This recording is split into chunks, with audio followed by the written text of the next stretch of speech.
Turning now to the latest numbers in the pandemic in Florida. The state reporting more than 6,300 new cases today with a positivity rate of 7%.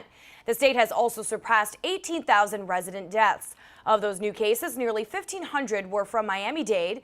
The positivity rate countywide is now at 7.15%. And Broward added 688 new infections overnight, leaving the county with a 6.36 positivity rate. We have new details in the vaccine race. AstraZeneca and Oxford say their vaccine is up to 90% effective. And the update comes as we learn how soon the first doses of a vaccine could be distributed in South Florida. Let's get right to Christina Vasquez live outside Jackson Memorial Hospital with the latest on this plan. Christina. And according to the plan, it is hospitals that will be one of the first providers. It could take some time, a few months, maybe spring 2021, before you see it trickle down to, let's say, your doctor's office. Add AstraZeneca's COVID-19 vaccine to the list of companies now seeking FDA approval. The British drug maker says its version is easier to scale up than Moderna's or Pfizer's because it is less expensive per shot. Similar to Moderna, it can be stored at normal fridge temperatures, which they say makes it easier to distribute.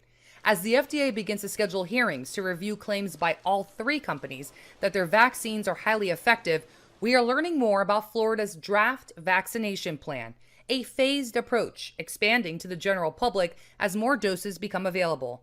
First to receive the vaccine in phase 1 would be healthcare personnel, essential workers, the medically frail, and adults over 65 years old. Then we would go to long-term care centers, staff as well as residents, and then the critical infrastructure employees, and then the rest of us. The document adds that one distribution strategy is to use drive-through vaccination stations similar to those established for COVID-19 testing.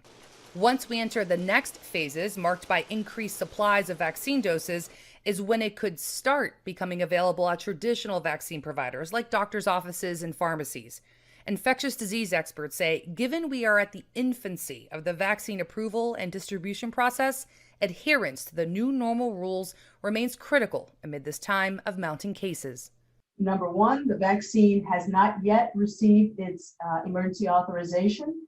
It is not yet distributed. You have to have the population vaccinated with whatever vaccine in order to have a real effect on public health. And so, again, the vaccines that we mentioned, all of them are pending FDA approval. We have also learned today that the FDA has just scheduled the first committee meeting. This is for Pfizer's COVID-19 vaccine, and this would be to review their application, and or the way they put it is a request for emergency use authorization. That is scheduled for December 10th. So you can get a sense of where the timeline will even start. Reporting live for you, I'm Christina Vasquez, Local 10 News.